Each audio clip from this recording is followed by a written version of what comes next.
po, yung reaction nyo lang po, sir, doon sa pagkahalal kay Senator Sherwin Gatchalian bilang bagong SP. And siguro reaction lang po na naging maayos naman yung daloy nung special session po kahapon. Well, that is exactly what we have been all hoping for, that things become more orderly, na maging maayos ang takbo ng Senado.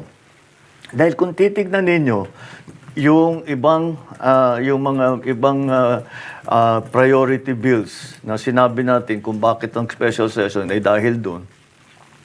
First of all, talagang priority bill yun. That was identified months ago sa LEDAC. Talagang nandiyon na yun. Pangalawa, lahat doon tapos na sa House. So kailangan kunin na ng Senado para maipasa na, para maging batas. And that's what we were very worried about.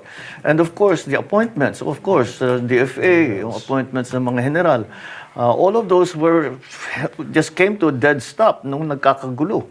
Nung hindi pumapasok yung mga senador, di sila nagsesesyon, yun nga, you all know, I don't need to go through that. Alam ng lahat ng tao kung ano yung nangyari. Sana naman sa paglagay ni Senator Sherwin bilang SP ay mabalik naman tayo sa normal na patakbo ng Senado, and that they can take care of the business of government, the business of legislation, and all these necessary legislation that we listed to show that our priority. Some of them are from before, some of them are new in response to the oil crisis in the Middle East.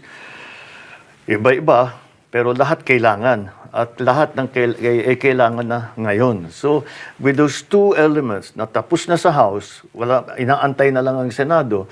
Pangalawa, nasa gitna tayo ng oil crisis, na kailangan ng mga batas na yan, ay sana naman mapag-aralan na niya, madiskusyonan na nila na mabuti, and we can proceed with the normal conduct of governance.